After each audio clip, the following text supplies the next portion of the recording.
نیند تاریک کمرے میں گھٹنوں پر سر رکھ کے بیٹھے وہ سسک سسک کر رو رہی تھی۔ سرگوشی نما انداز میں یہی کہہ رہی تھی کہ نہیں عدنان، یہ ممکن نہیں ہے، آپ مجھے اتنی بڑی آزمائش میں نہیں ڈال سکتے، میں آپ کے علاوہ کسی اور کا تصور بھی نہیں کر سکتی، میری بات کو کیوں نہیں سمجھ رہے آپ؟ اس وقت وہ اس کمرے میں اکیلی تھی، مگر پھر بھی عدنان کو مخاطب کر کے سرگوشیاں کر رہی تھی۔ کچھ دیر پہلے عدنان جو کچھ اسے کہہ کر گیا تھا وہ ماننا اس کے لیے کسی طور پر بھی ممکن نہیں تھا۔ 2 گھنٹے یوں ہی گزر چکے تھے۔ جب عدنان واپس آیا، اسے یوں ہی فرش پر بیٹھا دیکھ کر وہ دھیرے دھیرے قدم اٹھاتا اس کے پاس آیا اور پھر گھٹنوں کے بل اس کے پاس بیٹھتے ہوئے اپنا ہاتھ اس کی ٹھوڑی کے نیچے رکھ کر کہنے لگا، شیزا، کہ تمہیں میری حالت پر رحم نہیں آ رہا؟ تم تو مجھے اپنی محبت کہتی ہو نا، تو کیا اپنی محبت کی خاطر یہ چھوٹی سی قربانی نہیں دے سکتی؟ عدنان کی بات سن کر شیزا نے اپنے آنسوؤں سے بھری آنکھیں اس کے چہرے پر مرکوز کر دیں۔ اگر وہ دکھی تھا تو دکھی شیزا بھی تھی۔ آنکھوں میں کرب لیے وہ عدنان کو دیکھ کر کہنے لگی کہ میں سب کچھ کر سکتی ہوں، لیکن آپ کے علاوہ کسی اور کے بارے میں سوچ بھی نہیں سکتی۔ آپ جانتے بھی ہیں آپ مجھے کیا کہہ رہے ہیں؟ میں آپ سے محبت کرتی ہوں عدنان، آپ میری بات کیوں نہیں سمجھ رہے؟ آپ کیسے مجھے کسی اور کو سونپ سکتے ہیں؟ اس کی بات سن کر عدنان اپنے دونوں ہاتھوں میں اس کا چہرہ تھام چکا تھا۔ کہنے لگا، میں تمہیں ہمیشہ ہمیشہ کے لیے سپرد نہیں کر رہا، تمہیں آخر کس بات کی پرواہ ہے؟ میں عدنان میر تم سے محبت کرتا ہوں، تم پر اپنی جان نچھاور کرتا ہوں۔ جب میں تمہیں اجازت دے رہا ہوں کہ تم میری خاطر یہ قدم اٹھاؤ تو میری جان، میں تمہیں کیوں نہیں قبول کروں گا؟ میں تو ساری زندگی تمہارے سامنے سر جھکا کر آؤں گا، میں تمہارا احسان زندگی بھر نہیں بھولوں گا، تمہیں اپنی پلکوں پر بٹھا کر رکھوں گا، کیونکہ یہ سب کچھ تم میرے کہنے پر میرے لیے کر رہی ہو۔ دیکھو، میں دن رات محنت کروں، دن رات ایک کر دوں، پھر بھی میں اتنے پیسے نہیں جوڑ سکتا کہ یہ ادھار ختم کر سکوں۔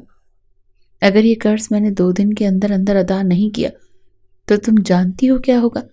میرا یہ گھر بک جائے گا، میں روڈ پر آ جاؤں گا، میں کنگال ہو جاؤں گا، میں تو تمہیں باہر کی گرم ہوا تک نہیں لگنے دوں۔ اب میں کیا کروں بتاؤ؟ عدنان بے بسی سے آنکھوں میں آنسو لائے بولا۔ اسے اپنے سامنے یوں روتا دیکھ شیزا برداشت ہی نہ کر پائی۔ عدنان کا چہرہ اپنے ہاتھوں میں تھام کر کہنے لگی، نہیں عدنان، تم رو مت، میں سب کچھ کر لوں گی، تم جو کہو گے میں کروں گی، میں تمہاری یہ بات ماننے کو تیار ہوں، مگر مجھے خوف آتا ہے کہ اگر میں نے حویلی والوں سے نکاح کر لیا تو پھر کیا ہوگا؟ مجھے ڈر لگتا ہے کہ کہیں تم مجھے چھوڑ نہ دو۔ مگر عدنان اسے یقین دلا چکا تھا کہ ایسا کچھ بھی نہیں ہوگا۔ اس کی حامی جان کر عدنان نے فوراً اپنی جیب سے فون نکالا، ایک نمبر ملا کر کان سے لگایا۔ جی میڈم جی، وہ میں نے بتانا تھا کہ ہم تیار ہیں، آپ کب آئیں گی؟ دوسری جانب سے نہ جانے کیا کہا گیا کہ عدنان فوراً جھجکتے ہوئے کہنے لگا، نہیں، اگر آپ کہیں گے تو میں شیزا کو لے کر ابھی آ جاؤں گا، بس آپ میری مجبوری کو سامنے رکھیے گا اور یہ بات بھی ذہن میں رکھیے گا کہ شادی کے بعد اس گھر میں شیزا کے ساتھ میں بھی رہوں گا، گھر کے جو کام کرنے ہوئے میں کر دیا کروں گا، مگر میں رہوں گا وہیں، شیزا کو اکیلا نہیں چھوڑ سکتا۔ دوسری جانب سے شاید اس کی ساری شرطیں مان لی گئی تھیں، اسی لیے فون بند کر دیا گیا۔ جس طرح کی صورتحال اس وقت آن پر آ چکی تھی، شیزا کو جی بھر کر خود سے ہی حقارت محسوس ہو رہی تھی۔ وہ یہ سب کچھ اپنے چچا کا قرض اتارنے کے لیے کر رہی تھی، مرحوم چچا جو خود تو ساری زندگی نشہ کر کے اس دنیا سے جا چکے تھے، مگر قرض تلے اب عدنان پس رہا تھا۔ 1 ہفتے بعد عدنان اور شیزا کی شادی ہونے والی تھی، مگر شادی سے پہلے ہی معاملات ایسے ہو چکے تھے کہ آج مجبوراً ہی وہ اپنی 2 سال کی محبت چھوڑ کر عدنان کے بجائے کسی ایسے شخص کی بیوی بننے والی تھی جس کے بارے میں اسے کچھ پتہ نہیں تھا، صرف اور صرف اس لیے کہ بدلے میں وہ شخص ان کا قرض ادا کر رہا تھا۔ یہ صرف اور صرف ایک کانٹریکٹ تھا، کانٹریکٹ میرج تھی، مگر عدنان شیزا اس بات سے بے خبر تھے کہ آگے جا کر یہ کانٹریکٹ میرج ان کے لیے کتنی بڑی مصیبت کھڑی کرنے والی تھی، ان کی زندگی میں کیسی تبدیلیاں لانے والے تھے۔ وہ جوڑا جو عدنان پیسے جوڑ کر شیزا کے لیے لے کر آیا تھا، جب وہ دلہن بنے گی تو یہی جوڑا پہن کر اس کے سامنے آئے گی۔ وہی جوڑا اس نے لا کر شیزا کے سامنے رکھا۔ اس جوڑے کو دیکھ کر ایک بار پھر شیزا پھوٹ پھوٹ کر رونے لگی، کہنے لگی، نہیں، میں یہ جوڑا نہیں پہنوں گی، خدا کا واسطہ ہے تمہیں لے جاؤ یہ جوڑا، میں نے اس جوڑے کو لے کر نہیں جانا، کتنے خواب سجائے تھے، تم سوچ بھی نہیں سکتے کہ میں تمہاری اپنی زندگی کے لیے کیا کچھ سوچ رکھا تھا۔ مگر دیکھو میری محبت کیسی آزمائش لے کر آئی ہے۔ اتنی آزمائش، اتنی مصیبتیں برداشت کرتے ہوئے کیا یہ بھی برداشت کرنا میری قسمت میں لکھا تھا کہ میں تمہارے ہوتے ہوئے تمہارے ہی ہاتھوں کسی اور کے لیے دلہن بنوں؟ میرے لیے یہ سب بڑی آزمائش ہے عدنان۔ عدنان آنکھوں میں آنسو لائے کہہ رہا تھا کہ میرے پاس اور پیسے نہیں ہیں شیزا جو میں تمہارے لیے اور عروسی جوڑا لے سکوں۔ بہتر یہی ہے کہ تم یہی جوڑا پہن لو۔ مگر شیزا انکار کر چکی تھی کہ نہیں، میں نے جو سفید رنگ کا کرتا پہن رکھا ہے اسی میں ہی گھر سے رخصت ہو جاؤں گی، مگر یہ تمہارے نام کا جوڑا میں کبھی بھی نہیں پہنوں گی۔ ابھی وہ یہ باتیں کر ہی رہے تھے جب دروازے پر دستک ہوئی۔ ابھی اس نے دروازہ کھولا تو سامنے ایک 50 سال کی انتہائی پرکشش شخصیت رکھنے والی خاتون کھڑی تھی جنہوں نے ساڑی پہن رکھی تھی۔ بلاؤز کا پچھلا گلا اتنا گہرا تھا کہ ان کی سفید چمڑی واضح دکھائی دے رہی تھی۔ سفید اور کالے بالوں کو جوڑے میں باندھ رکھا تھا جس پر ایک خوبصورت مور کے پنکھ لگی تھی۔ ہلکا پھلکا میک اپ وہ عورت ابھی بھی 30 سے زیادہ کی نہیں لگ رہی تھی۔ ساڑی نما دوپٹے کو ٹھیک کے سب سے پہلے وہ اندر داخل ہوئی۔ اس کے بعد مولوی صاحب اندر داخل ہوئے جبکہ دائیں بائیں موجود 4 سیکورٹی گارڈز بھی اندر ہی داخل ہوئے۔ عدنان کو ترچھی نظروں سے دیکھ پر شبانہ بیگم کہنے لگی، کہاں ہے ہماری ہونے والی بہو؟ ایک نظر انہوں نے اس چھوٹے سے مکان پر ڈالی۔ جس طرح یہ گھر تھا اسی سے بڑے تو ان کے ملازموں کے کوارٹر ہوا کرتے تھے۔ وہ جلدی جلدی اس کمرے تک آئیں جہاں شیزا ابھی بھی بیٹھی رو رہی تھی۔ ناک پر بیٹھنے والی مکھی کو اڑا کر کہنے لگی، لڑکی تو ابھی تک تیار نہیں ہوئی، کوئی ڈھنگ کا جوڑا نہیں ہے کیا تمہارے پاس؟ تم بھلے ہی کانٹریکٹ پر میری بہو بننے والی ہو لیکن پھر بھی بہو تو بننے والی ہو نا، کچھ وقت کے لیے ہی صحیح، مگر ہماری عزت تو ہو۔ شیزا جب اتنی روب اور دبدبے والی خاتون اپنے سامنے دیکھی تو فوراً اٹھ کر کھڑی ہو چکی تھی۔ ہڑبڑا کر اس عورت کے مغرورانہ چہرے کو دیکھنے لگی۔ وہ تو کبھی سوچ بھی نہیں سکتی تھی کہ اتنی بڑی امیر کبیر عورت ہے، اس کے چھوٹے سے گھر میں آ کر اسے یوں بات بھی کر سکتی ہے۔ ایک پل کو عدنان سے ہونے والی محبت اڑن چھو ہو چکی تھی، وہ بھی ایسی محبت جس پر پہلے ہی اس کے دل میں سوالی نشان اٹھ چکے تھے۔ اگر اس کے اور رشتہ دار ہوتے تو خاندان والے ہوتے تو یقیناً وہ ان کے پاس چلی جاتی، مگر وہ عدنان کے رحم و کرم پر تھی۔ وہ ہر طرح سے بے بس ہو چکی تھی۔ اس عورت کی بات سن کر گھبراتے ہوئے اس سے پہلے کہ کچھ بولتی، اس سے پہلے ہی اپنے ساتھ لائے بیگ سے خوبصورت سرخ کلر کا فراک نکال کر بیڈ پر پھینک دیا جسے دیکھ کر احسان کر رہی ہو۔ اپنا ماتھا کھچاتے ہوئے کہنے لگی، مجھے پہلے ہی پتا تھا کہ تم ہمارے شایان شان کبھی بھی رکھ رکھاؤ نہیں رکھ پاؤ گی، اسی لیے میں پہلے ہی احتیاطاً سوٹ لے آئی تھی۔ ایک چپتی ہوئی نظر شیزا پر ڈالنے کے بعد وہ مہمان خانے میں جا کر بیٹھ چکی تھی۔ شیزا تھر تھر کانپ رہی تھی۔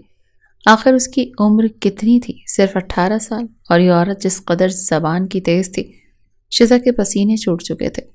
وہ عروسی جوڑا پہن کر جب آئینے کے سامنے کھڑی ہوئی تو بالکل کسی اپسرا سے کم نہیں لگ رہی تھی۔ اس کا حسن جو بھی دیکھتا بالکل دیوانہ سا ہو جاتا۔ رونے کی وجہ سے آنکھیں اور گال ویسے ہی سرخ ہو رہے تھے۔ اس کی سفید دودیا رنگت اس وقت قیامت ڈھا رہی تھی۔ ہلکا ہلکا میک اپ جو برائے نام ہی اس نے کیا تھا۔ جب دلہن بن کر وہ مڑی تو عدنان نے دروازے پر دستک دی۔ اسے یوں دلہن بنے دیکھ کر شیزا نظریں جھکا چکی تھی۔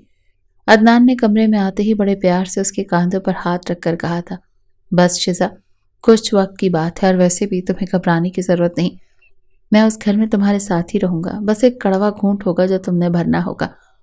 اور پھر جیسے ہی ان چودھریوں کو اپنا مطلب نکلتا ہوا محسوس ہوا، ہمیں دودھ میں مکھی کی طرح نکال دیں گے۔ اور یہ بھی تو دیکھو نا، پورے 50 لاکھ روپے دے رہے ہیں۔ 50 لاکھ روپے کوئی کم رقم نہیں ہوتی۔ ان 50 لاکھ روپوں سے نہ صرف قرض ادا ہو جائے گا بلکہ میں کوئی اچھا کاروبار بھی شروع کر لوں گا اور پھر ہم دونوں عیش کی زندگی گزاریں گے۔ شیزا اس کی کھوکھلی باتوں کو سن کر سر جھکا چکی تھی۔ وہ اسے اس کمرے میں لے آیا تھا جہاں پر پہلے سے وہ عورت موجود تھی۔ آس پاس ہٹے کٹے گارڈز کو دیکھ شیزا کا وجود کانپ سا گیا۔ اس میں تو اتنی بھی ہمت نہیں تھی کہ اپنے دولہے کو نظر اٹھا کر دیکھ پاتی، مگر اس کے ذہن میں یہ سوالات کھڑے ہو رہے تھے کہ دولہے کی ماں تو آ چکی مگر دولہا کہاں تھا؟ دولہا تو کہیں بھی نظر نہیں آ رہا تھا۔ مولوی صاحب کے ساتھ چند گواہان تھے، تبھی ایک گارڈ نے لیپ ٹاپ آن کر کے سامنے رکھا۔ نکاح آن لائن ہونے والا تھا۔ جب مولوی صاحب نے شیزا سے پوچھا کہ شیزا نواب خان، آپ کا نکاح ارحم چودھری سے کیا جاتا ہے کہ آپ کو قبول ہے؟ اس کا وجود ایک پل کو کانپا تھا۔ نظر اٹھا کر اس نے عدنان کو دیکھا جس کے ساتھ ہی مٹھیاں بھینچ کر کھڑا تھا۔ اس کی نظر شیزا پر نہیں تھی بلکہ ساتھ موجود بیگ میں 5,000 کے کڑک نوٹوں پر تھی۔ جیسے ہی دونوں کی نظریں ملی تو عدنان اسے آنکھوں ہی آنکھوں میں کہنے لگا کہ قبول ہے کہو۔ سامنے بیٹھی شبانہ بیگم کو دیری کی عادت نہ تھی، ٹانگ پر ٹانگ چڑھائے اپنے ہاتھوں میں ہاتھ لیے وہ بیٹھی ایک نظر ان دونوں پر ڈالنے کے بعد کہنے لگی، شزا میں جانتی ہوں تمہارے لیے اپنے بھائی کو چھوڑ کر جانا آسان نہیں، آخر کو تمہارا یہی واحد سہارا ہے، مگر فکر نہ کرو، ہمارے گھر میں ہمارے جوتے صاف کرنے کے لیے یہ ہمارے ساتھ ہی چلے گا، اب پلیز جلدی سے نکاح قبول کر لو، مزید اس گھٹن زدہ ماحول میں بیٹھنا میرے لیے مشکل ہو رہا ہے۔ شبانہ بیگم عدنان کو اس کا بھائی سمجھ رہی تھی، مگر اس بات سے انجان تھی کہ دونوں آپس میں کزنز ہیں۔ شزا سمجھ نہ سکی کہ یہ طنز تھا یا پھر توہین کرنا۔ لرزتے ہوئے زبان سے وہ نکاح قبول کر چکی تھی۔ اس طرف اس نے قبول ہے کہا اور وہیں لیپ ٹاپ پر ایک گھمبیر بھاری مگر انتہائی پرکشش آواز گونجی اور پھر لیپ ٹاپ بند ہو چکا تھا۔ شبانہ بیگم اٹھ کر چل پڑی اور وہ اس کے پیچھے تھی۔ عدنان آج اس کے ساتھ نہیں جانے والا تھا۔ اس نے روتے ہوئے اس دہلیز سے قدم باہر نکالے تھے۔ ایک آخری بار اس نے آنکھوں میں آنسو لائے اس گھر کو دیکھا تھا۔ کبھی وہ جو اس گھر میں اپنے ماں باپ کے ساتھ رہتی تھی، چچا چچی اور عدنان، سب کچھ کتنا اچھا تھا، خوشحال گھرانہ تھا، مگر دھیرے دھیرے سب کو نظر لگ گئی۔ پہلے جذباتی پن میں آ کر شزا کے ماں باپ نے بجائے اپنی بیٹی کے مستقبل پر دھیان دینے کے لڑائی میں چوہے مار گولیاں کھا لی۔ دونوں کی حالت سنگین ہو چکی تھی۔ جب تک اسپتال پہنچے دونوں جان کی بازی ہار چکے۔ اس کے بعد شزا کو اس کے چچا چچی نہیں پالا۔ دھیرے دھیرے چچا بھی ایسے نشے کی لت میں پڑ گئے کہ اچھے برے کی تمیز بھول گئے، قرض اٹھانے کے جوئے میں زمین ہار دی۔ صرف اتنا ہی نہیں، اپنی بیوی کا زیور تک بیچ دیا۔ چچا کے کیے جانے والے ظلم اور ستم اور دھوکے بازی چچی نہ سہ سکی، اسی لیے وہ بھی اس دنیا سے چلی گئی۔ پیچھے شزا بچی تھی۔ بچپن سے ہی شزا مصیبتیں دیکھتی آئی تھی، آزمائشوں پر آزمائشیں سہنا تو جیسے اس کی قسمت میں لکھ دیا گیا تھا۔ یہ عدنان ہی تھا جس نے اسے پسندیدگی کا اظہار کیا۔ شزا جس قدر خوبصورت تھی، عدنان اس کے مقابلے میں کچھ بھی اہمیت نہیں رکھتا تھا، مگر پھر بھی اسے اپنا مانتی تھی، اس پر دل ہار چکی تھی۔ چچا خود تو اس دنیا سے جا چکا تھا، مگر قرضدار روز گھر کے دروازے پر آنے لگے۔ ایک روز ایک شخص نے تو یہاں تک عدنان سے کہہ دیا کہ اپنی کزن کی شادی مجھ سے کروا دو اور سارا قرضہ معاف کروا دوں گا۔ وہ شخص جو پہلے ہی 3 عورتوں سے شادی کر چکا تھا، جوان عورتوں کا بھوکا تھا، ظلم کرنا اور اپنی مرضی کے مطابق ان کا استعمال کرنا اس کا پسندیدہ مشغلہ تھا۔ یہ الفاظ شزا بھی مہمان خانے کے باہر کھڑی سن رہی تھی، خوف سے گھبرانے لگی۔ عدنان نے اس شخص کو دھکے دے کر اس گھر سے نکال دیا اور یہ وعدہ بھی کیا کہ 1 ہفتے کے اندر اندر تم لوگوں کے پیسے تمہارے منہ پر مار دوں گا۔ یہ دعویٰ تو کر چکا تھا، مگر اتنی بڑی رقم واپس کیسے کرتا؟ ایک روز جب اس نے کریم چچا سے بات کی تو انہوں نے یہ بات اپنی مالکن سے کی۔ ہر ماہ سارا سودا صرف چودھریوں کے گھر میں رکھ کر آنا کریم چچا کا ہی کام تھا۔ جب انہوں نے چودھرائن سے یہ بات کی تو پہلے تو وہ سوچ میں پڑ گئی، پھر کہنے لگی وہ 30 لاکھ کی جگہ 50 لاکھ دیں گی، لیکن بدلے میں عدنان کو اپنی کزن کا رشتہ میرے بیٹے سے کرنا ہوگا، وہ بھی کانٹریکٹ پر۔ جیسے ہی میرا مطلب پورا کر دے گی میں اسے اس گھر سے نکال دوں گی۔ عدنان آنکھیں بند کر کے کریم چچا کی بات پر عمل کرتا شزا کو اس کام میں ساتھ دینے کے لیے منا چکا تھا۔ آنکھوں میں آنسو لائے شزا چودھریوں کی حویلی میں پہنچ چکی تھی۔ یہ وہ حویلی تھی جو بچپن سے ہی وہ دیکھتی آ رہی تھی۔ اس کی تو یہ حسرت ہی رہ گئی تھی کہ اس حویلی کو اندر سے بھی دیکھ سکے۔ کہاں وہ کچے گھروں میں رہنے والی عام سی لڑکی اور کہاں چودھریوں کی حویلی، پورے گاؤں میں اس حویلی کو رشک بھری نظروں سے دیکھا جاتا تھا۔ ایک بار بچپن میں شزا حویلی کے دروازے پر آ کر اندر جھانک کر دیکھنے کی کوشش کی تھی، جب باہر کھڑے چوکیدار نے اسے جھڑک کر واپس بھیج دیا تھا۔ اس گھر کا اکلوتا وارث ارحم چودھری ہی تھا، جسے سامنے لان میں کھیلتا ہوا دکھائی دیا۔ شاید وہی ارحم چودھری تھا۔ شزا حویلی میں داخل ہو چکی تھی۔ ذہن میں بار بار اس بات کا وہ شکر ادا کر رہی تھی، شکر ہے اس کا دولہا اس ملک میں موجود نہیں۔ یقیناً ارحم دوسرے ملک میں رہتا ہوگا، لیکن اگر وہ دوسرے ملک میں تھا تو اس کی شادی اسے کروائی کیوں؟ آخر اس شادی کے پیچھے کا مقصد کیا تھا؟ شزا گھبرائے ہوئے انداز میں وہیں پر کھڑی گھونگھٹ سے دیکھنے لگی۔ جب ایک جانب کو شبانہ بیگم نے اپنے کمرے کی طرف مڑ گئی، گارڈز بھی وہاں سے جا چکے تھے، ملازمائیں بھی ایک نظر اسے دیکھنے کے بعد اپنے اپنے کاموں میں مصروف ہو چکی تھی، جبکہ وہ آس پاس دیکھنے لگی۔ شبانہ بیگم نے مڑ کر ایک نظر اسے دیکھا اور جمائی لیتے ہوئے کہنے لگی کہ شزا، چودھری کی حویلیوں میں تمہارا سواگت ہے، اب اس گھونگھٹ کو اٹھا دو۔ سامنے بے حد قیمتی ڈیکوریشن پیس پڑے ہیں، یہ نہ ہو کہ ٹھوکر کھا کر گر جاؤ اور کھڑی کھڑی میرا 2 لاکھ کا نقصان کر دو۔ شبانہ بیگم اپنی ملازمہ رضیہ کو آواز دے کر کہنے لگی، اسے اوپر ارحم کے کمرے میں چھوڑ دو، میں کچھ دیر بعد آ کر اس لڑکی سے بات کرتی ہوں۔ وہ ایک پکی سی عمر کی ملازمہ تھی جس نے شزا کو کمرے میں لا کر بٹھا دیا۔ اس کمرے میں کسی بھی طرح کی سہاگ رات کو لے کر ڈیکوریشن نہیں کی گئی تھی۔ سادہ سا کمرہ تھا مگر ہر ایک چیز بڑی احتیاط سے رکھی گئی تھی۔ کمرے میں کسی چیز کی کوئی کمی نہیں تھی۔ شزا کو اس کمرے میں چھوڑنے کے بعد وہ ملازمہ وہاں سے جا چکی تھی۔ جاتے ہوئے کہہ کر بھی گئی تھی کہ اگر کسی چیز کی ضرورت ہو تو ضرور بتائیے گا۔ کمرہ خاموشی میں ڈوب گیا تو شزا نے اپنا گھونگھٹ اٹھا کر آس پاس دیکھا۔ کمرے کی ہر ایک چیز کو وہ بڑے غور سے دیکھ رہی تھی۔ جتنا بڑا یہ کمرہ تھا، شزا کی آنکھیں چاروں طرف گھوم رہی تھی اور دل بڑی تیزی سے دھڑک رہا تھا۔ وہ تو دل ہی دل میں خوش ہو رہی تھی کہ چلو اچھا ہے اس کا شوہر یہاں پر موجود نہیں، ورنہ یہ رات اس کے لیے نہ جانے کتنی بڑی آزمائش بن جاتی۔ وہ تو آج تک رشتہ صرف عدنان کے ساتھ نبھانے کا ہی سوچ رہی تھی، کسی دوسرے کا تو نام بھی اس کے ذہن میں نہیں آیا تھا۔ کچھ دیر بعد کمرے میں شبانہ بیگم ہاتھوں پر لوشن لگا کر مساج کرتی اس کے سامنے بیٹھ گئی اور پھر مسکرا کر کہنے لگی، لڑکی، تمہیں یہ سوال بار بار پریشان کر رہا ہوگا نا کہ تمہیں اس گھر میں کیوں لایا گیا؟ تو میں تمہیں تفصیل سے اس معاملے کے بارے میں بتانا چاہتی ہوں۔ تمہیں میں نے یوں سمجھو کہ خرید لیا ہے۔ ہم چودھری خاندان کے لوگ جو چیز چاہتے ہیں خرید کر اپنا بنا لیتے ہیں۔ اب تم خود کو ہی دیکھ لو، پوری 50 لاکھ کی رقم ادا کی ہے میں نے عدنان کو تمہاری، صرف اور صرف اس لیے کہ میری دیرینہ خواہش پوری ہو سکے۔ مجھے اس گھر کا وارث چاہیے۔ تم بہت جلد مجھے یہ خوشخبری سناؤ گی۔ کانٹریکٹ تب تک کا ہے جب تک تمہارے بدن سے ارحم چودھری کا بیٹا اس دنیا میں نہیں آ جاتا۔ اس کے بعد تم اپنے راستے، ہم اپنے راستے، سمجھی ہو؟ شزا ویسے تو چپ تھی مگر پھر کپ کپاتے ہوئے لبوں سے کہنے لگی کہ چودھرائن جی، آپ کی بات میں سمجھ چکی ہوں، مگر آپ اپنے بیٹی کی شادی کانٹریکٹ پر کیوں کروا رہی ہیں؟ وہ بھی مجھ جیسی غریب عام سی لڑکی سے۔ آپ اپنے بیٹی کی شادی اپنے خاندان جیسی اونچی ذات میں بھی تو کروا سکتی تھی۔ یہ سن کر شبانہ کا کہکا کمرے میں گونجا تھا۔ کہنے لگی، لڑکی، اس سے آگے جانے کی تمہاری اوقات نہیں ہے۔ تمہیں جتنا بتایا ہے تم اسی پر عمل کرو، اور ہاں، خبردار جو تم نے اس کانٹریکٹ کا ذکر ارحم چودھری سے کیا تو تم اس کے غصے کو نہیں جانتی، غصے میں وہ کیسے پاگل ہو جاتا ہے۔ مقابل کھڑے شخص کی سانسیں کھینچ لینے میں بھی اسے ذرا برابر دیر نہیں لگتی۔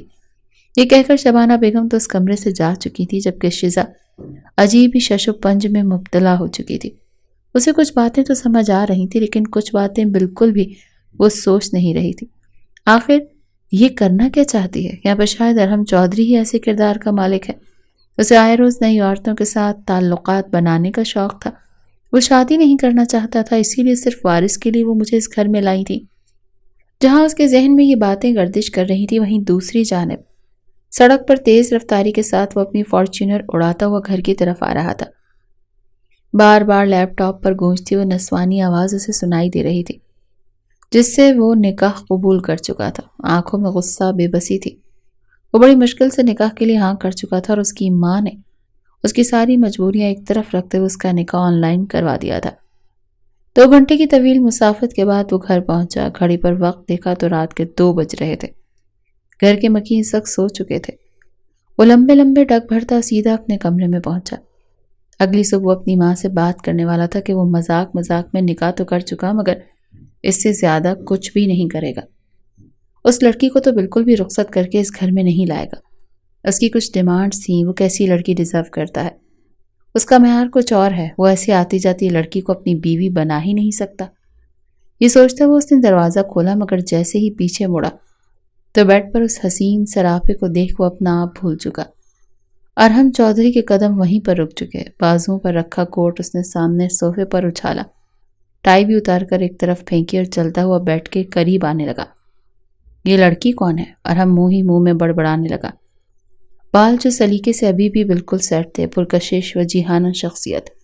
وہ اپنے آپ میں حسن کا دیوتا لگتا تھا۔ 6 فٹ سے تجاوز کرتا قد اور کثرتی بدن، حسن تو بہت دیکھ رکھا تھا مگر اس وقت جو حسین لڑکی اس کے کمرے میں دلہن بنی نیم دراز بیٹھی سو چکی تھی، اسے دیکھ کر وہ باولا سا ہونے لگا۔ یہی صحیح موقع ہے جب ارحم کو کمرے میں جاتا دیکھ شبانہ بیگم نے ملازمہ کو اشارہ کیا جو سرکٹ بریکر آف کر چکی تھی۔ پورا گھر اندھیرے میں ڈوب چکا تھا اور اندھیرا پھیلتے ہی ارحم چودھری کے جذبات بھی آگ کی طرح بھڑک چکے تھے۔ وہ اندھیرے میں ہی بیڈ کو ٹٹولتا بیڈ پر چلایا اور اس لڑکی کے نازک چہرے پر ہاتھ پھیرنے لگا۔ اچانک سے اپنے چہرے پر غیر شناسا لمس محسوس کر کے وہ گھبرا کر اٹھی تھی۔ تو کون؟ کون ہے آپ؟ کمرے میں کون آیا ہے؟ وہ ہڑبڑاتے ہوئے یہ بولی جب ارحم نے اس کے کان کے قریب اپنا چہرہ لے جا کر کہا، تم شزا ہو نا، میری بیوی؟ جواب میں شزا کے پورے وجود میں کرنٹ سا دوڑ گیا۔ یہ وہی آواز تھی جو اس کے ذہن میں نقش ہو چکی تھی۔ یہ ارحم تھا، اس کا شوہر، جس پر وہ حلال کر دی گئی تھی۔ گھبراتے ہوئے کہنے لگی، جی۔ اس کے حلق سے صرف یہی الفاظ نکلے۔ جب ارحم پھر بے خود سا ہو گیا، وہ شزا کو اپنی باہوں میں بھر چکا تھا۔ شزا اس سب کے لیے تیار نہیں تھی، خود کو چھڑانے کی بھی کوشش نہیں کر پا رہی تھی کیونکہ ارحم کا حصار بے حد مضبوط تھا۔ یہ آخری بار عدنان کا عکس اس کی آنکھوں میں بنا تھا۔ آنسو آنکھوں سے نکل کر تکیے کو بھگو گئے، جبکہ ارحم اس لڑکی کے حسن میں ایسا کھویا کہ سب کچھ بھول کر سرشاری میں ڈوبتا چلا گیا۔ اگلی صبح جب شزا کی آنکھ کھلی تو اس کے وجود پر ابھی بھی بھاری بھرکم وزن محسوس کر کے اس کی آنکھیں کھلی۔ جب دیکھا تو ارحم چودھری اس کی بغل میں لیٹا ہوا تھا۔ رات کا اندھیرا چھٹ چکا تھا، سامنے کھڑکی کھلی تھی، روشنی کمرے میں آ رہی تھی۔ جب اس نے اپنے بغل میں لیٹے ہوئے اپنے شوہر کو دیکھا، جیسے ہی اس نے ارحم کو دیکھا تو نظریں جھپکنا بھول چکی۔ وہ بے حد خوبصورت تھا، اتنا خوبصورت کہ جیسے خوابوں کا شہزادہ ہو۔ ابھی جی بھر کر شزا نے ارحم کو دیکھا بھی نہیں تھا جب ایک جھٹکے سے ارحم نے آنکھیں کھول دی۔ ارحم کی کھلتی آنکھیں دیکھ کر شزا گھبرا کر اپنی آنکھیں بند کر چکی تھی۔ اسے یوں آنکھیں بند کرتا دیکھ کر ارحم کے چہرے پر مسکراہٹ پھیل گئی۔ گزشتہ رات وہ جو کچھ کر چکا تھا اس کے لیے حیران کن تھا۔ وہ کبھی بھی اتنے کمزور مردوں میں شمار نہیں ہوتا تھا جو کسی بھی لڑکی کو دیکھ کر بہک جائے، مگر نہ جانے اس لڑکی میں کیسا سحر تھا، اور پھر وہ اس کے لیے حلال بھی تھی۔ اس لیے بغیر سوچے سمجھے وہ اپنا آپ اس لڑکی پر وار گیا۔ جیسے ہی ارحم نے اپنے بازو اس لڑکی سے ہٹایا تو وہ فوراً سے بیڈ سے اٹھ کر کھڑی ہو چکی تھی۔ گھبراتے ہوئے اپنا دوپٹہ بیڈ سے اٹھایا۔ جیسے ہی وہ اپنا سراپا دوپٹے میں لپیٹنے لگی، اس سے پہلے ہی ارحم نے دوپٹے کو کھینچ لیا، خود بھی فوراً بیٹھا۔ اس وقت وہ شرٹ لیس تھا، اس کے سامنے کھڑا ہو کر کہنے لگا، کس بات کی جلدی ہے؟ کیا میں نے تمہیں کہا کہ تم اٹھو؟ کیا ارحم چودھری نے تمہیں اجازت دی کہ تم اس کی دسترس سے نکلو؟ جب میں نے تمہیں اجازت ہی نہیں دی تو تم کس کی مرضی کے ساتھ اٹھی ہو؟ جانتی ہو ارحم چودھری کسے کہتے ہیں؟ یہ سن کر وہ گھبرا چکی تھی۔ گھبراتے ہوئے کہنے لگی، نہیں، میں بس ڈر گئی تھی، مجھے نہیں پتا میں کیسا رد عمل ظاہر کروں، لیکن میں ڈر چکی تھی۔ آپ کو برا لگا ہے تو میں معافی چاہتی ہوں۔ گھبراتے ہوئے شزا نے اپنے دونوں ہاتھ جوڑنے لگی تھی، مگر ارحم حیران ہو رہا تھا، پاگل لڑکی، یہ کیا کر رہی ہو؟ بیٹھو چپ چاپ بیڈ پر، ڈرنے کی ضرورت نہیں، اور شوہر ہوں تمہارا، کوئی خون پینے والا بلہ نہیں ہوں۔ وہ چپ چاپ دوبارہ بیڈ پر بیٹھ چکی تھی۔ ارحم نے ایک نظر اسے دیکھا اور پھر کہنے لگا، کل رات جو کچھ بھی ہوا، پتہ نہیں میں وہ سب کچھ کیسے کر گیا۔ تم بالکل بھی یہ مت سمجھنا کہ میں تمہارے حسن میں بالکل ہی دیوانہ ہو گیا ہوں یا پاگل ہو گیا ہوں۔ میں یہ سب کچھ کر گیا، میرے لیے یہ سب کچھ ایک فینٹیسی تھی، خیال تھا، ایک خواب تھا جو میں یہ سب کچھ کر گیا۔ خیر، ماما کو وارث چاہیے تو امید ہے کہ انہیں بہت جلد یہ خوشخبری مل جائے گی۔ اتنا کہہ کر ارحم کمرے سے جا چکا تھا، اور شزا یوں تھی جیسے کاٹو تو خون نہ نکلے۔ اس کے چہرے کی تو رنگت ہی اڑ چکی تھی۔ گزشتہ رات جو کچھ ہوا تھا ابھی تک اس کی چھاپ اس کے وجود پر موجود تھی۔ وہ چپ چاپ کتنی ہی دیر خالی خالی نظروں سے اس کمرے کو دیکھنے لگی۔ پوری زندگی ایک بار پھر فلم کی طرح اس کے سامنے چلنے لگی۔ وہ ڈپریشن جس سے وہ کل رات ارحم کو پناہ میں آ کر نکل چکی تھی، اب مزید اس میں اضافہ ہو چکا تھا۔ رہ رہ کر خیال عدنان کی طرف جا رہا تھا۔ اس کا ضمیر خود ہی اسے ملامت کرنے لگا کہ کیسے ایک شخص کو دل دیا تھا تم نے، جو تمہیں کسی اور کے بستر پر سونے کے لیے چھوڑ گیا، وہ بھی صرف چند ماہ کے لیے۔ تمہارے بدن سے ارحم کی اولاد پیدا ہوگی اور پھر تمہیں دودھ میں سے مکھی کی طرح نکال دیا جائے گا۔ یہ کیسی محبت تھی جو اپنے ہی محبوب کو بیچ رہی تھی۔ خیال ذہن میں آنا تھا کہ اس کی آنکھوں میں آنسو آ گئے، وہ رونے لگی۔ ابھی وہ رونے میں اس قدر مصروف تھی کہ کب شبانہ بیگم کمرے میں آ کر اس کے سر پر کھڑی ہو گئی، اسے پتہ ہی نہیں چلا۔ جب اسے اپنے بے حد قریب شبانہ کا احساس ہوا تو فوراً آنکھوں میں آنسو کو صاف کرتے ہوئے اٹھ کر کھڑی ہوئی اور آنسو صاف کر کے کہنے لگی، السلام علیکم چودھرانی جی۔ مگر وہ اس کی آنکھوں سے کھوجتے ہوئے کہنے لگی، کیا ہوا؟ کیا ارحم نے تمہارے ساتھ سختی کا مظاہرہ کیا؟ جواب میں اس نے نفی میں سر ہلایا۔ وہ دونوں ہاتھ سینے پر باندھ کر کہنے لگی کہ اچھا مجھے بتاؤ، کل رات تم دونوں کے بیچ کچھ ہوا یا نہیں؟ جواب میں اپنا سرخ چہرہ نیچے کرتے ہاں میں سر ہلا گئی۔ جواب میں شبانہ بیگم مسکرا کر کہنے لگی ٹھیک ہے۔ کچھ دیر بعد یہ خوبصورت سا فینسی سوٹ اس کے لیے لایا گیا تھا۔ 7 اقسام کے کھانے اس کے سامنے کھانے کے لیے رکھ دیے گئے تھے۔ ہر طرح کی آسائشیں اس کے پاس موجود تھی، مگر دل میں سکون نہیں تھا۔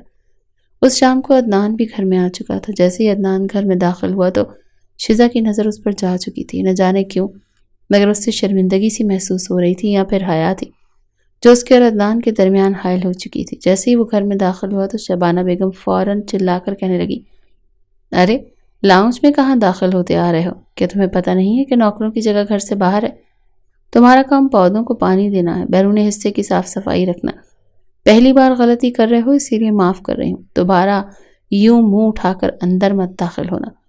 عدنان شرمندہ سا ہو کر رہ گیا، پھر کہنے لگا، مالکن جی میں وہ بس ایک بار شزا سے ملنا چاہتا ہوں۔ شزا کا نام اس کے سامنے سن کر وہ اگلے ہی پل چلا کر کہنے لگی، شزا بی بی وہ اس گھر کی بہو ہے، تم اس گھر کے نوکر۔ اپنے اور اس کے رتبے میں فرق واضح رکھو۔ ہمارے گھر کی لڑکیاں نوکروں سے بات چیت نہیں کیا کرتی۔ آئندہ کے بعد یہ الفاظ تمہارے لبوں پر آئے تو پھر دیکھنا، کھڑی کھڑی نوکری سے نکال دوں گی۔ ایک دم سے شبانہ کا بدلتا لہجہ عدنان کو بھی گھبرا چکا تھا، مگر اس سے بات سے کوئی فرق نہیں پڑتا تھا کہ وہ فوراً وہاں سے باہر چلا گیا، بلکہ گھر سے ہی باہر جا چکا تھا۔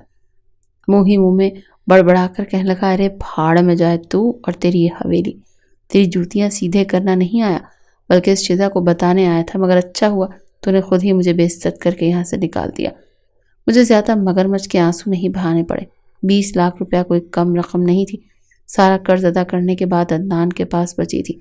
وہ سوچ چکا تھا کہ شہر میں ایک دکان کرائے پر لے کر کپڑے کی دکان کھولے گا۔ بہانے سے یہی بات اسے بتانے آیا تھا کہ وہ اب چودھریوں کی حویلی میں کام کرنے نہیں آئے گا، بلکہ اپنا مستقبل سنوارے گا۔ پھر جب تک شزا اس گھر میں ہے اس کے ساتھ آئے گی، تب تک وہ بھی شہر میں اپنا اچھا گھر اور پیسے بنا چکا ہوگا۔ شزا سے محبت تو تھی، مگر ایسی نہیں تھی کہ اس کے لیے مرتا پھرتا۔ پھر جب اسے پیسے مل چکے تو وہ کیوں نہ بدلتا۔ عدنان کی سوچ بدل چکی تھی کہ ان پیسوں سے وہ تو شزا جیسی 1000 لڑکیوں کو ایک ایک رات کے لیے خرید سکتا تھا۔ پھر ضروری ہے کہ وہ شزا کے پیچھے پاگل ہو؟ شزا ان سب سے بے خبر تھی، جبکہ عدنان ان کا خاندانی گھر بیچ کر بھی مزید پیسے اپنے اکاؤنٹ میں جمع کرواتا۔ کچھ ہی دنوں بعد وہ علاقہ چھوڑ کر جا چکا تھا۔ شزا اس روز صحن میں بیٹھی تھی جب ارحم گھر میں آیا۔ وہ رات شزا کے ساتھ گزارنے کے بعد ارحم کی سلگتی راتوں میں بار بار سرشاری سی پھیل رہی تھی۔ کام کے سلسلے میں وہ اکثر گھر سے باہر ہی رہتا تھا، بہت کم ہی حویلی میں آتا تھا۔ ہفتوں بیت جاتے تھے، مگر آج 2 دن چھوڑ کر وہ دوبارہ حویلی آیا تھا۔ شبانہ بیگم نے بھی اس کی گاڑی کی آواز سنی تو دھیمی سی مسکرائی تھی۔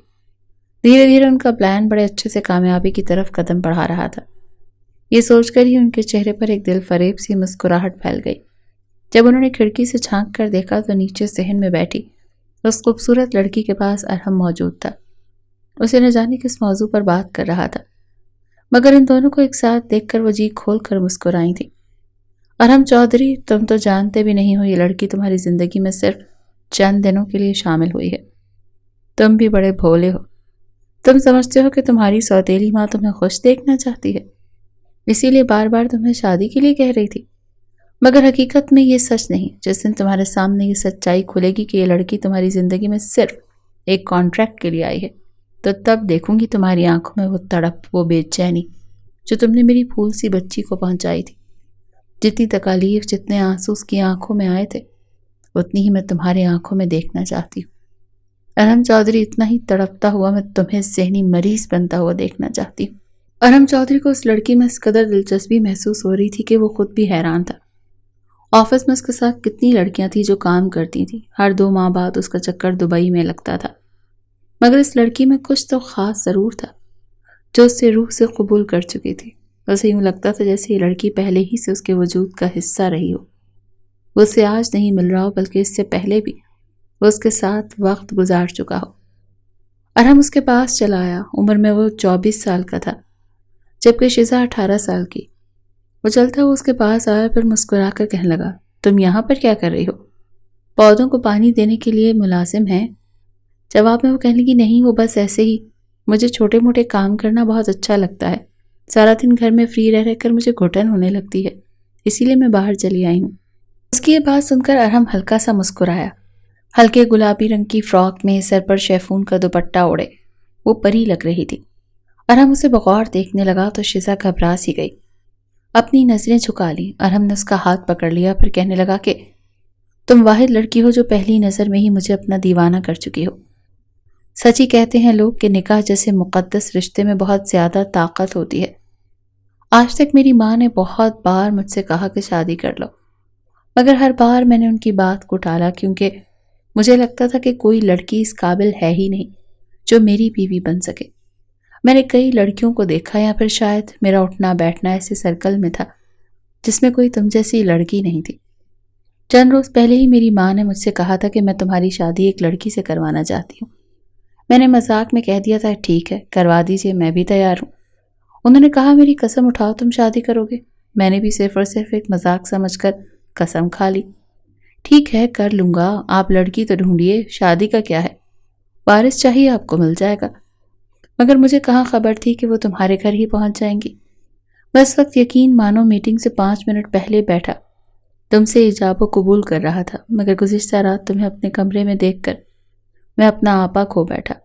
سچ میں اپنی ماں کا شکر گزار ہوں کہ انہوں نے میرے لیے اتنی خوبصورت اور اتنی اچھی لڑکی کو چنا۔ ارحم چودھری کی بات سن کر گھور گھور کر شزا اسے دیکھ رہی تھی، پھر مسکرا کر کہنے لگی کہ آپ کو میری سفید چمڑی، میرے نین نقش، میرے لمبے بال، میرے حسن سراپے سے عشق ہوا ہے، آپ اس کے دیوانے ہوئے ہیں، جبکہ حقیقت میں اصل محبت وہ ہوتی ہے جو انسان کے اخلاق سے، اس کی سیرت سے اور اس کی روح سے ہو۔ چودھری صاحب میں سمجھ سکتی ہوں اس گھر میں مجھے لایا ہی صرف آپ کو وارث دینے کے لیے ہے۔ ارحم اس کی بات سن کر تھوڑا سا بے مزہ سا ہوا تھا۔ ارحم چودھری کہنے لگا شاید تم جانتی نہیں ہو تو بات کس سے کر رہی ہو؟ ارحم چودھری پر لڑکیاں مرتی ہیں، مگر ارحم نے تم سے پہلی بار محبت کا اظہار کیا ہے۔ مگر کسی پتھر کی مانند شزا کے ذہن میں یہ الفاظ نقش ہو چکے تھے کہ چند ماہ بعد وہ اس گھر سے چلی جائے گی۔ ارحم کی محبت کا جواب وہ سر جھکا کر دے چکی تھی۔ ارحم نے اس کا ہاتھ پکڑا اور کمرے میں لے جانے لگا، کہنے لگا چلو تیار ہو جاؤ، میں تمہیں باہر گھمانے کے لیے لے کر جانا چاہتا ہوں۔ وہ تو منع بھی نہیں کر پائی تھی، نہ ہی دوبارہ عدنان اسے کہیں دکھائی دیا۔ بار بار یہ سوالات اس کے ذہن میں گردش کر رہے تھے کہ آخر عدنان واپس اس گھر میں کیوں نہیں آیا۔ اس شام اس نے ارحم کے ساتھ بہت انجوائے کیا۔ اسے شہر کے مہنگے ترین ریسٹورانٹس میں لے کر گیا، اسے کھانا کھلایا، نئے کپڑے دلوائے، پھر پارک میں بیٹھ کر کتنی ہی دیر اس سے بات چیت کرتا رہا، اسے اپنے بارے میں بتاتا رہا اور شزا سے اس کے بارے میں پوچھتا رہا۔ ارحم کو اپنے اتنے قریب آتا دیکھ شزا کو سمجھ نہیں آ رہی تھی کہ وہ کیسا رد عمل ظاہر کرے۔ یہ شخص تو ایک کانٹریکٹ میرج کو اس قدر سیریس ہی لے چکا تھا۔ ارحم اس سے محبت کا اظہار کرتا، اس سے محبت بھری باتیں کرتا، اور جواب میں وہ جلی کٹی سنا کر ارحم کو غصہ کرنے پر مجبور ضرور کر دیتی تھی۔ چند روز گزر چکے تھے جب ایک روز سیڑھیاں اترتے ہوئے اچانک شزا کو چکر سے آ گئے۔ اس سے پہلے کہ وہ گرتی ارحم اسے تھام چکا تھا۔ رنگت ایک دم سے پیلی پڑنے لگی تھی، بلڈ پریشر خطرناک حد تک لو ہو چکا تھا۔ فوراً شبانہ بیگم اسے ڈاکٹر کے پاس لے کر گئی تھی، جہاں ڈاکٹر نے انہیں یہ خوشخبری سنائی کہ شزا ماں بننے والی ہے۔ یہاں ارحم خوش تھا، وہیں شبانہ بیگم نے تو خوشی سے 10 بکرے صدقے کے طور پر دیے تھے۔ مسکرا کر پہلے اپنے بیٹے کا ماتھا چوما اور پھر شزا کا۔ شزا کا بھی خوش ہو چکی تھی، اس کی نئی زندگی میں ماضی تو جیسے بھول ہی چکا تھا۔ اس موقع پر اسے شدت سے اپنے ماں باپ کی یاد آئی تھی۔ ماں باپ نہ صحیح ان کا گھر تو تھا۔ اس نے جب پہلی بار ارحم سے اپنے مائکے جانے کی فرمائش کی تو اسے وہ وہاں لے کر آیا، مگر مائکے کی دہلیز پر پہنچ کر یہ راز اس پر فاش ہوا کہ یہ گھر تو بک چکا ہے۔ وہ رونے لگی اور کہنے لگی نہیں، یہ میرا گھر ہے، میرے ماں باپ کا ہے، یہاں پر تو عدنان رہتا تھا۔ اسے روتا دیکھ کر ارحم غصہ کرنے لگا، کہنے لگا پلیز خود پر کنٹرول کرو، یہ ہمارے بچے کے لیے اچھا نہیں ہے، میں تمہیں یہاں اس لیے نہیں لے کر آیا۔ مگر وہ لوگوں کہنے لگے کہ اس گھر کا مالک عدنان خان تو آج سے 2 ماہ پہلے یہ گھر بیچ کر جا چکا ہے۔ وہیں آس پڑوس سے اسے یہ خبر مل چکی تھی کہ یہ عدنان تو شہر میں جا کر اپنا کاروبار شروع کر کے اپنی زندگی بسر کر رہا ہے۔ سننے میں تو یہ بھی آیا کہ وہیں پر اس نے ایک لڑکی سے نکاح بھی کر لیا ہے۔ یہ خبر کسی بوم کی طرح اس پر گری۔ بلا شبہ شزا کے دل میں صحیح معنوں میں محبت کیا ہوتی ہے وہ ارحم کو لے کر بڑھنے لگی تھی۔ وہ ارحم سے محبت کرنے لگی تھی، مگر اس کے باوجود وہ جانتی تھی کہ ارحم اور ارحم کی ماں کو صرف وارث چاہیے۔ ارحم تو شاید ہر لڑکی سے یوں ہی فری ہوتا ہے، محبت بھری باتیں کرتا ہے، یہاں پہ شاید نئی گرل فرینڈ بنا کر اس کے ساتھ وقت گزارتا ہے، کہیں نہ کہیں شیزا کو اس وقت کا انتظار تھا کہ نہ جانے کب وہ ارحم کے دل سے اتر جائے۔ وہ چاہ کر بھی رو نہیں پا رہی تھی کیونکہ ارحم اسے ڈانٹ چکا تھا۔ ہمارے بچے پر اس کا غلط اثر پڑ سکتا ہے۔ اگر مجھے پتا ہوتا کہ تم یہاں آ کر اداس ہو جاؤ گی تو میں تمہیں کبھی بھی یہاں لے کر نہیں آتا۔ ارحم اگلے ہی روز وہ گھر دگنی قیمت پر دے کر خرید چکا تھا۔ گھر کے پیپرز لا کر اس نے شیزا کے ہاتھ پر رکھے، کہنے لگا یہ لو، رکھو اپنا گھر اپنے پاس، مگر پلیز رونا مت، میں تمہاری آنکھوں میں آنسو نہیں دیکھ سکتا۔ تم نے تو میری محبت کو صرف اپنے حسن کا نام دیا ہے، مگر یقین مانو شاید ہم دونوں وہاں پر بھی ایک روح تھے، دو جسم اور ایک جان تھے جب خدا نے تمہیں میرا لکھا تھا۔ شیزا کے دل میں اس وقت کتنی ہی غلط فہمیاں گردش کر رہی تھی، مگر ارحم کو اپنے لیے یہ سب کچھ کرتا دیکھ اس کی سوچ بدلنے لگی۔ کہیں نہ کہیں وہ جو سمجھنے لگی کہ شاید ارحم سچ مچ اس پر دل ہار چکا ہے۔ کبھی کبھار اس کا دل کرتا کہ وہ ارحم سے کہتی کہ ہماری شادی تو ایک کانٹریکٹ میرج ہے، مگر پھر یہ سوچ کر چپ کر جاتی کہ شبانہ بیگم نے اسے یہ کہنے سے منع کیا ہوا تھا۔ وقت تیزی سے آگے بڑھنے لگا۔ ایک شام ارحم کی ضروری میٹنگ تھی جو اس نے اس لیے رکھوائی تھی تاکہ 7 دن وہ دوسرے شہر میٹنگ کے معاملات طے کرنے کے بعد گھر آ جائے، اور اس کے بعد جب تک بچہ اس دنیا میں نہیں آ جاتا وہ ایک لمحے کے لیے بھی شیزا کو اکیلے نہیں چھوڑنے والا تھا۔ ارحم بڑے پیار سے مل کر جا چکا تھا۔ شیزا سے بہت سارا خیال رکھنے کا کہہ کر وہ وہاں سے چلا گیا، جبکہ موقع کا فائدہ اٹھاتے شبانہ بیگم نے ملازمہ کو بلوا کر ایک گولی دودھ میں گھول کر شیزا کو پلانے کو کہہ دیا۔ شیزا بار بار انکار کرتی رہی کہ میرا دودھ پینے کو دل نہیں ہے، مگر ملازمہ اسے زبردستی پلوا کر ہی گئی تھی۔ ٹھیک آدھے گھنٹے کے بعد اسے لیبر پین شروع ہو چکا تھا۔ تکلیف حد سے زیادہ بڑھنے لگی، وہ درد سے چلانے لگی۔ شبانہ بیگم اس کی چیخیں اپنے کمرے میں بیٹھی سن رہی تھی۔ جب معاملہ حد سے بڑھ گیا تو وہ فوراً پریشان سی کمرے میں گئی اور کہنے لگی اسی وقت کا تو مجھے انتظار تھا، اور دیکھو آج یہ وقت آ گیا، چلو بہو تمہیں ڈاکٹر کے پاس لے کر چلیں۔ شیزا گھبراتے ہوئے فوراً فون اٹھا کر ارحم کو بتانا چاہتی تھی، مگر ان کا فون بند تھا۔ شبانہ اس سے فون لے کر کہنے لگی کہ پاگل لڑکی، جانتی بھی ہو ارحم اس وقت شہر میں کتنی ضروری میٹنگ میں بیزی ہے، اور آج اس کی ایک خاص دوست کراچی سے آنے والی ہے جس کے ساتھ وہ ایک ضروری میٹنگ اٹینڈ کرے گا۔ بلا وجہ بیوی بن کر حق جتانے کی کوشش مت کرو شیزا۔ شیزا کے تو پیروں کے نیچے سے زمین نکلی تھی۔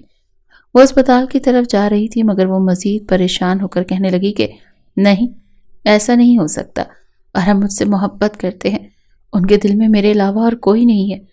اسے اپنی جان سے زیادہ ارحم کے بارے میں آنے والے وسوسے بے چین کر رہے تھے۔ ہاسپٹل میں لے جانے کے بعد وقت سے پہلے ہی وہ ایک بچے کو جنم دے چکی تھی۔ خوبصورت سا بیٹا نرس نے شبانہ بیگم کے ہاتھ میں دیا۔ مسکرا کر انہوں نے اس بچے کو دیکھا اور پھر اسے انکیوبیٹر میں رکھ دیا، کیونکہ بچہ کافی کمزور تھا۔ اسے 1 ہفتے تک انکیوبیٹر میں ہی رکھا جانا تھا۔ شبانہ بیگم نے تمام تر بل پے کیا اور پھر چپ چاپ واپس گھر آ چکی تھی۔ شیزا کو ہوش آیا تو اپنے بچے کو گود میں اٹھا کر وہ رونے لگی۔ یہ خوشی کے بھی آنسو تھے اور دکھ کے بھی۔ اسے یہ خوف ستا رہا تھا کہ کہیں ارحم اور اس کی ماں اس بچے سے اسے دور نہ کر دیں۔ شیزا یہ سوچ چکی تھی کہ بس کسی بھی طرح منت سماجت کر کے ان سے کہے گی کہ وہ اس گھر میں اسے بھلے ہی نوکرانی بنا کر رکھ لیں، مگر اس گھر سے کہیں جانے نہ دیں۔ وہ اپنے بچے کو دیکھ دیکھ کر جیتی رہے گی، مگر وہیں دوسری جانب گھر جا کر روتے ہوئے شبانہ بیگم نے کال ارحم کو کی تھی۔ رو کر کہنے لگی بیٹا تمہاری بیوی تو بڑی ہی بے حیا نکلی، مجھے تو لگا تھا وہ تم سے محبت کرنے لگی ہے، مگر نہ جانے اپنے کس عاشق کے ساتھ بھاگ کھڑی ہوئی۔ ساری میٹنگز چھوڑ کر ارحم فوراً واپس گھر آیا تھا۔ پورے گھر میں شیزا کا نام چلا چلا کر پکارنے لگا۔ اپنے کمرے میں گیا مگر شیزا کہیں نہیں تھی۔ کہنے لگی کہ وہ لڑکی تو شاید تمہارے جانے کا ہی انتظار کر رہی تھی۔ جیسے ہی تم گھر سے گئے وہیں اس لڑکی نے بھی پلان بنا کر اس گھر سے بھاگنے والی، اور مجھے تو پہلے ہی شک تھا۔ وہ اپنے اس کزن عدنان کو پسند کرتی تھی، دونوں ایک گھر میں اکیلے رہتے تھے۔ مجھے نہیں پتا تھا کہ یہ موقع پا کر اس گھر سے بھاگ کر اتنا بڑا گناہ کر دے گی۔ مجھے تو لگتا ہے وہ بچہ تمہارا تھا بھی نہیں، بلکہ اس کے اسی کزن کا ہے۔ اس سے آگے شبانہ بیگم کچھ کہتی اور ہم چلاتا تھا چپ کر جائیں آپ، خبردار جو آپ نے اس سے آگے ایک لفظ بھی کہا تو میں شیزا کی پاک دامنی کا خود گواہ ہوں۔ اس کی زندگی میں آنے والا میں پہلا مرد تھا، وہ میرے ساتھ ایسا نہیں کر سکتی۔ ارحم چیخ چیخ کر ہی کہہ رہا تھا، چہرے پر سنجیدگی سجائے دل ہی دل میں شبانہ خوشی سے جشن منا رہی تھی۔ جو ہی تو اس کی بھانجی بھی چلائی تھی، جیسے اس نے بیٹی بنا کر پالا تھا، اس گھر میں رکھا تھا۔ بہن قریب تھی، اس نے 2 جڑواں بچیوں کو جنم دیا تھا۔ جن میں سے ایک کو شبانہ بیگم نے پالا تھا۔ شہزاد صاحب اپنی پہلی بیوی سے اس قدر محبت کرتے تھے کہ اس کے چلے جانے کے بعد ارحم کی پرورش کے لیے انہوں نے شبانہ بیگم سے شادی تو کر لی تھی، مگر نہ ہی اس کے قریب گئے تھے اور نہ ہی اسے اولاد کی خوشی سے نوازا تھا۔ اپنی بھانجی کو وہ اس گھر میں اپنی اولاد بنا کر لائی تھی۔ جب وہ 5 سال کی تھی، دھیرے دھیرے ایک ساتھ جیسے جیسے بڑے ہوئے، تو شبانہ بیگم نے اپنی بھانجی کو خود ہی جو خواب دکھائے تھے وہ اس گھر کی بہو بنے گی، مگر ارحم تو عین موقع پر صاف انکار کر چکا تھا کہ وہ کبھی بھی نیہا سے شادی نہیں کرے گا، وہ نیہا کو پسند ہی نہیں کرتا۔ سب کے سامنے انکار سن کر نیہا وہ گھر چھوڑ کر واپس اپنے ماں باپ کے پاس تو جا چکی تھی، مگر اس کے ساتھ ہی اسے پاگل پن کے دورے بھی پڑنے لگے تھے۔ وہ اس قدر جنونی لڑکی تھی کہ اس نے پاگل پن میں اپنی ہی جان لے لی تھی، جس کی ذمہ دار شبانہ بیگم ارحم کو ٹھہراتی تھی۔ بس کسی طرح وہ اس لڑکے کو اس تکلیف سے گزرتا دیکھنا چاہتی تھی۔ ارحم اپنے بچے کے لیے چیخ چیخ کر پوری حویلی سر پر اٹھا چکا تھا۔ اسے یقین تھا کہ شزا اسے چھوڑ کر کہیں نہیں جا سکتی۔ اس پرانے گھر بھی گیا، شزا وہاں بھی نہیں تھی۔ وہیں دوسری جانب ہاسپٹل میں موجود شزا نرس سے اپنی ساس کے بارے میں پوچھ رہی تھی، ارحم کے بارے میں پوچھ رہی تھی، مگر وہ سر جھٹک کر کہنے لگی، وہ تو جا چکے، ان کا تو کہنا تھا کہ آپ نے ملازمہ ہیں، آپ کا ارحم سے کوئی تعلق نہیں۔ وہ پریشانی میں مبتلا ہو چکی تھی۔ ہاسپٹل کے باہر تو نکل آئی، مگر اسے سمجھ نہیں آ رہی تھی کہ وہ کہاں جائے۔ بچہ گود میں رو رہا تھا، ابھی بھی کمزوری سے خود تڑپ رہی تھی، بھوک سے اس کا برا حال تھا۔ اسے ارحم کا نمبر بھی یاد نہیں تھا۔ 4 دن تک اسپتال میں رہنے کے بعد آخر کار اپنے پاس موجود پیسوں سے اس نے ٹیکسی کی تاکہ وہ اپنے گھر کو جا سکے۔ کیا ارحم اس کے بچے کو بھی ٹھکرا دیا؟ کیا اسے اس معصوم سی جان پر بھی رحم نہ آیا؟ ٹیکسی والے نے جب ایک تنہا خوبصورت لڑکی کو دیکھا تو اس کے دل میں لالچ ابھرنے لگا۔ بجائے شزا کو اس کی مطلوبہ جگہ پر چھوڑ کر آنے کے، اس سے کہیں اور لے جانے لگا۔ شزا چلانے لگی، اس شخص کو گریبان سے پکڑ کر کہنے لگی، گاڑی روکو، مگر وہ شخص کہنے لگا، ارے چپ کر کے بیٹھو کمینی، تجھے اور تیرے بچے کو بیچ کر آرام سے لاکھوں کما لوں گا۔ اپنے بچے اور اپنے بیگ کو سنبھالتی شزا رو رہی تھی۔ اسی وقت اسے بڑی شدت سے ارحم یاد آیا تھا۔ تبھی ایک بریک سے گاڑی رکی۔ بریک لگنے کی وجہ سے شزا کا سر سیٹ کی نوکیلی حصے پر لگا۔ کمزوری تو پہلے ہی تھی، وہ بچے کو سینے سے لگائے بے ہوش ہو چکی تھی، مگر سامنے گاڑی سے 2 گارڈز نکلے تھے، انہی کے ساتھ ارحم بھی نکلا تھا۔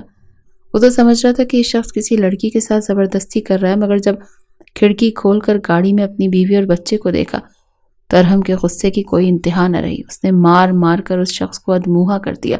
فوراً بچے کو اور شزا کو واپس ہاسپٹل لے کر گیا۔ ہوش میں آتے ہی جب شزا نے ارحم کو دیکھا تو پھوٹ پھوٹ کر رونے لگی، رو کر کہنے لگی، ایک بار بھی آپ کو مجھ پر اور اپنے بچے پر رحم نہ آیا؟ ارحم روتا ہوا کہنے لگا، تمہیں مجھ پر ترس نہیں آیا؟ تو میرے بچے کو لے کر کہاں جا رہی تھی؟ دونوں ہی غلط فہمیوں کا شکار تھے۔ جب ارحم نے شبانہ بیگم کی کہانی اسے سنائی اور شزا نے اپنے دل میں موجود شکوک و شبہات اور کانٹیکٹ کے بارے میں بتایا تو ارحم کا سر چکرا کر رہ چکا تھا۔ اس نے اپنے بچے کو سینے سے لگایا اور شزا کو بھی سینے سے لگا کر کہنے لگا کہ دھوکا ہوا ہے۔ شبانہ میری سوتیلی ماں تھی، میں تو کبھی سوچ بھی نہیں سکتا تھا کہ وہ مجھ سے یوں بھی بدلہ لے گی، مگر تم فکر مت کرو، میں مزید اس عورت کو اپنی زندگی برباد کرنے نہیں دوں گا۔ جس پل ارحم اپنی بیوی اور بچے کے ساتھ گھر میں داخل ہوا تو شبانہ بیگم کے ہوش اڑ چکے تھے۔ ارحم نے اپنی سوتیلی ماں کو خوب باتیں سنائیں۔ گھبراتے ہوئے وہ ہاتھ جوڑ گئی کہ مجھے معاف کر دو، میں تو تمہاری ماں ہوں، مگر ارحم اسے وہیں پر چھوڑ کر جا چکا تھا۔ شہر میں جا کر اپنی بیوی اور بچے کے ساتھ اپنی نئی زندگی شروع کر چکا تھا۔ آخرکار شبانہ بیگم سر پیٹتی روتے ہوئے ہاتھ جوڑ کر بہو اور بیٹے کے سامنے پہنچ گئی اور کہنے لگیں کہ مجھے معاف کر دو، میں نے بہت غلط کیا، مگر واپس حویلی چلے آؤ، اس گھر میں رونقیں تم ہی لوگوں سے آباد ہیں۔ ارحم تو کسی طور پر بھی معاف کرنے والا نہیں تھا، مگر یہ شزا ہی تھی جس نے آخری بار یہ موقع دینے کو کہا۔ وہ دونوں واپس اس حویلی میں آ چکے تھے۔ گھر میں خوشیاں چہکنے لگی۔ ارحم کی محبت پا کر شزا کو اپنی قسمت پر ناز آ رہا تھا۔ ہر شام ارحم اسے اپنی باہوں میں بھر کر اپنی محبت سے ایک نئی زندگی اور خوشیوں سے نوازتا اور وہ اس کے بازوؤں میں جھول کر اپنا آپ اس کے سپرد کر دیتی۔